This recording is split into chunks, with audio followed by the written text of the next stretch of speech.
В этом видео я расскажу, как самостоятельно и бюджетно добраться из Лиссабона в Порту, а также посетить 37 достопримечательностей этого удивительного города. Вы узнаете про особенности общественного транспорта в Порту, как добраться до его исторической центральной части, какие есть бесплатные обзорные площадки, где находятся бесплатные общественные туалеты, а также где бюджетно можно перекусить и отведать традиционную португальскую кухню. Я дам полную калькуляцию затрат, в общем, будет много полезной и важной информации, которая пригодится вам на отдыхе. Доехать из Лиссабона в Порту можно несколькими способами, как на поезде, так и на автобусе. Дешевле всего будет воспользоваться автобусом. У компании Flixbus можно купить билет онлайн на официальном сайте. Цены стартуют от 4 евро и выше, в зависимости от сезона и насколько заранее вы покупаете свой билет. Данные автобусы отходят от вокзала Ориенте в Лиссабоне и приезжают на вокзал в Порту Кампанья. Ехать 3 часа и 15 минут. В Порту всего 2 вокзала, второй называется Сан-Бенту, который находится в исторической части города и является одним из главных его достопримечательностей, поскольку внутри здания можно увидеть очень красивое панно из азулежу, но его я покажу чуть позже. Кстати, именно на этот вокзал из Лиссабона прямым поездом не доехать. Все поезда приезжают именно на вокзал Кампанья, от которого потом на электричке нужно добираться до Сан-Бенту. Поэтому особого смысла переплачивать за проезд на поезде, наверное, нет. Приехав на вокзал Кампанья, можно дойти пешком или же доехать до центра старого города, где и сосредоточены все основные достопримечательности Порту. Расстояние там около 2 километров, идти полчаса. Если же хочется доехать, то можно воспользоваться метро одноименной станции Кампанья и доехать до станции Бальо. Цена проезда составит 1 евро и 40 центов. Ехать около 5 минут. Если говорить про общественный транспорт Порту, он состоит из автобусов, метро, трамваев, фуникулеров и электричек. Транспортная компания SCTCP обслуживает автобусы, метро и электрички. Фуникулер и трамваи оплачиваются отдельно у водителя. Среди трамваев имеется всего 3 линии, которые в большей степени рассматриваются как экскурсионная поездка. В частности, одна поездка обойдется в 6 евро. Оплачивать нужно водителю, при этом используя банковскую карту. Для передвижения по городу в основном используют метро или автобусы. Метро работает с 5 утра и до часу ночи и имеет 6 линий, обозначенных своим цветом А, Б, С, Д, И, F. Автобусы есть как дневные, работающие с 5:30 утра и до 12:30 ночи, так и ночные, работающие с часу ночи и до 5:30 утра соответственно. Чтобы воспользоваться проездом на данных видах транспорта, нужно приобрести в автомате проездную карту за 60 центов. В автобусе билет можно купить и у водителя, но его стоимость будет выше, чем в автомате. Цена проезда в любом виде транспорта зависит от дальности поездки и пересекаемых зон. Выделяют 11 транспортных зон. Чтобы не запутаться, Порту охватывает всего первые 3 зоны. Остальные же зоны относятся к другим городкам, которые расположены недалеко от Порту. Поэтому, если у вас в планах увидеть только весь Порту, то можно ориентироваться на цены за проезд в пределах 3 зон Zeum-2 и Zeum-3. Одноразовая поездка из одной зоны в соседнюю обойдется в 1 евро 40 центов. Дневной проездной на 24 часа стоит 7,5 евро, с которым можно использовать перечисленный выше общественный транспорт без ограничений в течение дня, кроме трамваев и фуникулеров. Купить проездную карту можно в автомате на станции метро или на автобусных остановках. Разобраться с автоматом несложно. Купив карту, ее потом можно пополнять, покупая поездку в ту или иную зону. Однако следует помнить, что пока вы не используете поездку на купленную зону, купить новые поездки на новые зоны на эту карту не получится. Оплата возможна как наличными, монетами, так и банковской картой. Для некоторых туристов будет также интересна карта Порту на 24 часа, 48 часов и 72 часа. Стоимость карты на сутки составляет 7,5 евро, с которой вход во многие музеи будет бесплатный, либо с 50% скидкой. Также есть возможность приобрести вместе с картой безлимитный проезд на сутки или больше, тогда цена составит 15 евро. Если же вы приехали в Порту из Лиссабона всего на один день, то все основные достопримечательности можно обойти и пешком. Таким образом, надобности в проездной суточной карте особо и нет. В нашем случае, доехав от станции Компанья до станции Бальем на метро любой из 5 веток А, Б, С и Ф, цена проезда составит 1 евро 40 центов плюс 60 центов за проездную карту. Итого выйдет 2 евро за проезд. Выйдя из метро, можно будет сразу начать свою прогулку по красивой улице Александра Брага, где можно увидеть много симпатичных зданий в разноцветной плитке, и посетить рынок Бальян, где можно купить продукты и готовую еду.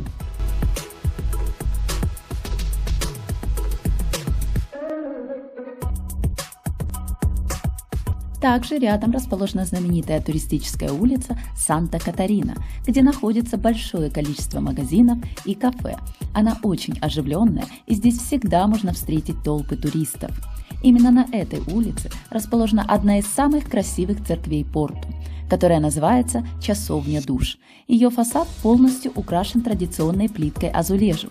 Выглядит она очень красиво, поэтому обязательно рекомендую ее посетить.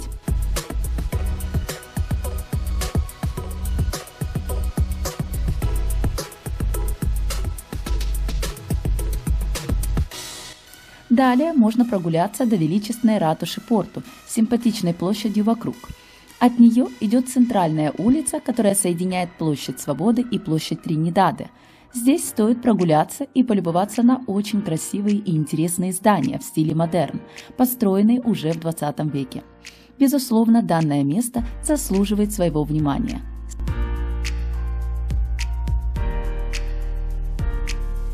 Следующей достопримечательностью по пути будет театр Риволи и еще одно знаковое место – кафе «Мажестик» с роскошным королевским интерьером внутри, украшенное деревянными резными панелями, с мраморными столами, зеркалами и люстрами.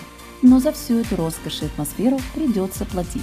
Цены в кафе достаточно высокие, и также учитывайте, что могут быть очереди.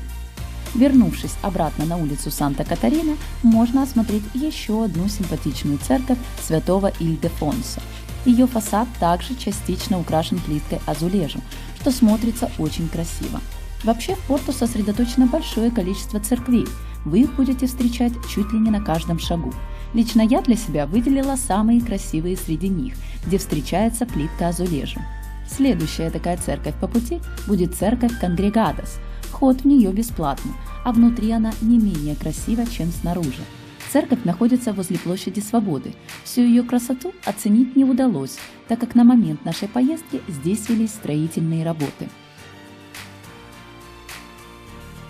Также возле нее расположен тот самый знаменитый и старинный вокзал Сан-Бенту, который является чуть ли не главной достопримечательностью Порту. Он славится своим красивым интерьером внутри. В здании вокзала, на стенах главного зала, вы увидите огромные панно из азулежа, которые показывают историю Португалии.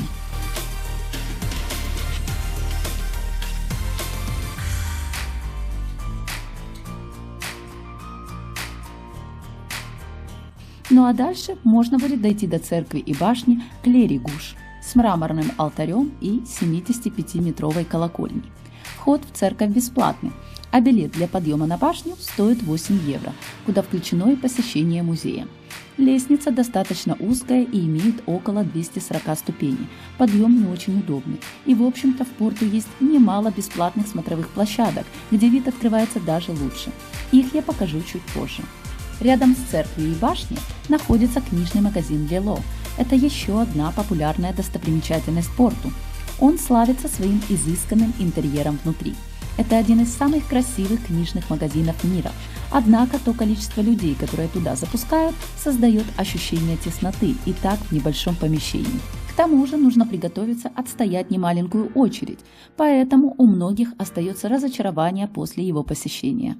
Возле данного книжного магазина можно также увидеть небольшой фонтан и очередную симпатичную католическую церковь Карма. Сбоку здание украшено все той же плиткой азулежу.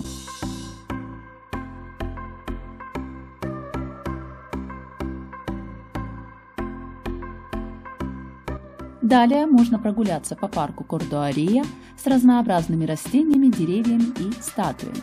и дойти до Португальского музея фотографии, куда, кстати, вход бесплатный. Здесь вы увидите коллекцию фотоаппаратов и другие залы с выставками. На каждом этаже также имеется бесплатный туалет. Ну а дальше можно будет направиться к первой бесплатной смотровой площадке. Сначала по пути вам встретится католическая церковь, вход в которую также бесплатный, а за ней будет обзорная площадка с красивым видом на старый город Порту.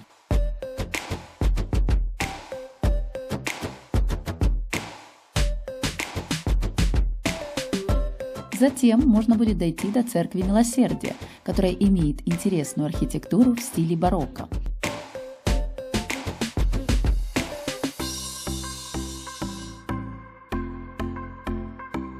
Ну а потом можно прогуляться по оживленной пешеходной улице Флорис с красивыми зданиями, магазинчиками и ресторанами. Прогулявшись по ней, мы направились к улице Байнария. Это узкая улочка с красивыми разноцветными домами. Здесь каждый дом уникален и получаются очень красивые фотографии.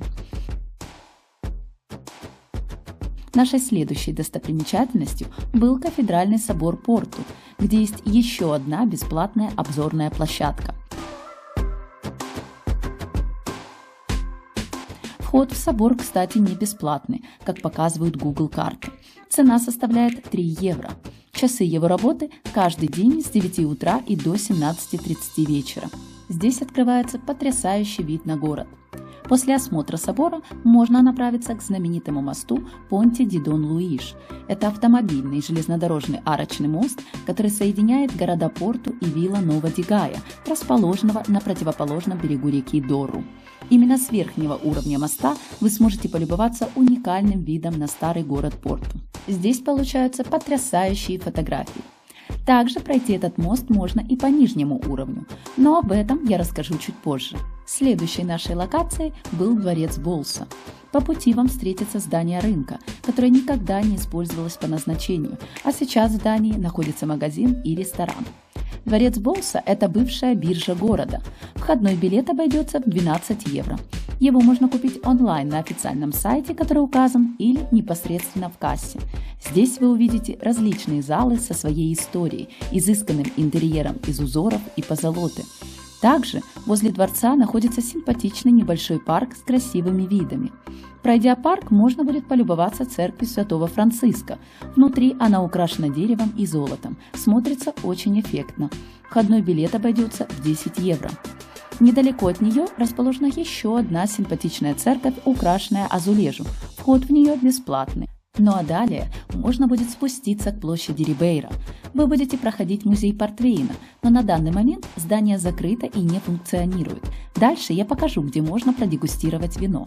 Площадь Рибейра является одной из старейших площадей Порту и частью исторического центра города, внесенного в список всемирного наследия ЮНЕСКО. Сама площадь состоит из узких извилистых улочек с разноцветными красочными домами. Ее большую часть занимают кафе и рестораны. Это очень оживленная площадь, где всегда толпы людей, так что можно даже потеряться.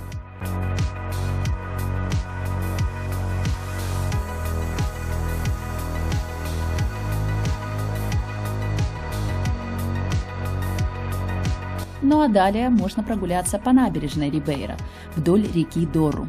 Кстати, за символическую плату здесь могут вас сфотографировать как на газету.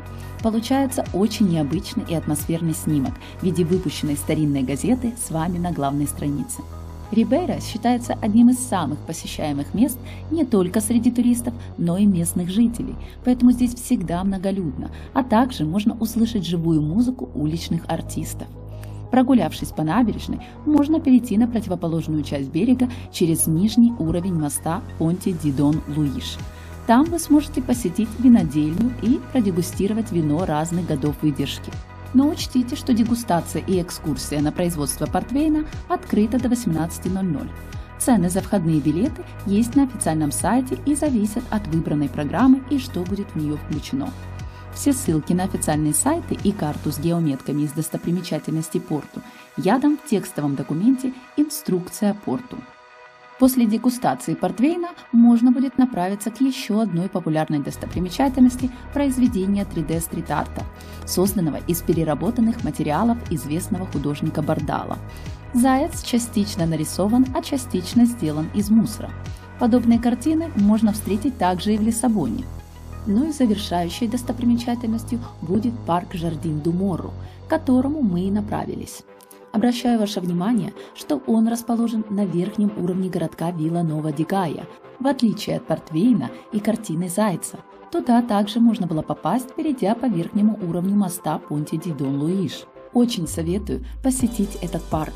Здесь есть еще одна потрясающая обзорная площадка с открывающимся невероятным видом на старый город Порту. К тому же в парке имеется бесплатный общественный туалет. Мы же это место оставили напоследок, поскольку возле парка расположена одноименная станция метро Жардин-ду-Морру у желтой ветки Ди, на которой можно обратно добраться до станции метро Компанья. При этом сначала нужно будет доехать до станции Тринидаджи, где пересекаются все ветки метро, и перейти на одну из них, следуя указателям. А далее, сев в поезд, доехать до станции Компанья. Цена проезда составит 1 евро 40 центов. Ну а потом, дойдя до автовокзала Компанья и сев в автобус Фликсбас, добраться обратно в Лиссабон. Кто желает воспользоваться фуникулером, чтобы полюбоваться панорамными видами на город, есть два варианта. Первый вариант – это фуникулер Гиндаиш, соединяющий районы Рибейра и Баталья, нижний и верхний уровни города Порту. Остановка у фуникулера в районе Рибейра находится сразу возле моста Понте-ди-Дон-Луиш.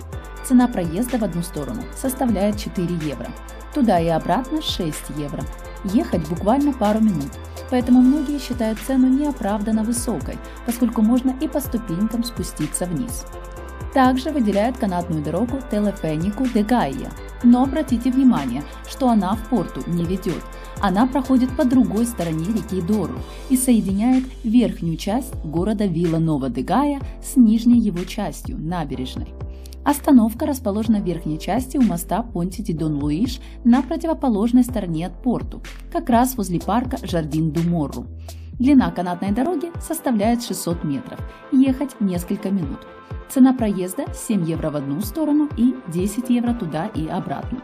На официальном сайте указан график работы. Кстати, до 19 ноября 2024 года канатная дорога временно закрыта на обслуживание. Опять же, цена достаточно высокая для такой короткой поездки, хотя виды открываются красивые, поэтому тут уже вам решать, насколько целесообразно использовать данную услугу. Что же касается недорогих кафе, где можно бюджетно поесть, на карте я выделила некоторые среди них. Например, в кафе Нова Луанда можно пообедать комплексным обедом за 7 евро. Данное заведение больше для местных, поэтому порции большие, еда вкусная и недорогая. В эту стоимость входит суп, второе блюдо и местное вино. В кафе Сантьяго советуют попробовать франсизинью – португальский сэндвич, придуманный в Порту, состоящий из хлеба, ветчины, колбасы, жареного мяса и сыра. Его запекают и заливают горячим томатно-пивным соусом. Здесь, говорят, она лучшая в городе. Цена составляет 14 евро. Но сюда лучше приходить пораньше, поскольку можно застать очередь. Недалеко от данного заведения расположено еще одно кафе «Мария Рита», где советуют заказывать треску и очень ее расхваливают. Порции хватит одной на двоих. Кафе «Ламейрос» считается местной столовой, ее выделяют за простую домашнюю португальскую еду, которая к тому же недорогая. За 5-10 евро можно бюджетно перекусить. Судя по отзывам, здесь хорошее соотношение цены и качества. Еще одним местным недорогим кафе считается кафе «Алмада», где цены ниже среднего и можно за 5-7 евро отведать традиционную португальскую кухню. Порции большие. Также по отзывам пишут, что здесь недорого можно попробовать осьминога. Данное заведение расположено недалеко от станции метро Триндаджи. Следующим бюджетным заведением является буфет «Тамиза», где за 7 евро можно пообедать, а франсизинья обойдется в 10 евро. Порции большие, еда вкусная. Также здесь можно отведать знаменитый португальский десерт паштель де ната из слоеного теста с заварным кремом. Среди бюджетных кондитерских выделяют еще пекарню Папарока да Фос. Она имеет террасу на реку Дору. Помещение достаточно загруженное, но, судя по отзывам, завтрак и десерты очень расхваливали, цены невысокие. В общем, выбора среди заведений хватает, и каждый найдет что-то на свой вкус. Если мое видео вам понравилось и оказалось полезным, ставьте лайк и подписывайтесь на мой канал, чтобы не пропустить следующий обзор, где я расскажу, какими сувенирами славится Португалия и что здесь обычно покупают туристы, а также какие цены на те или иные товары и где их купить дешевле.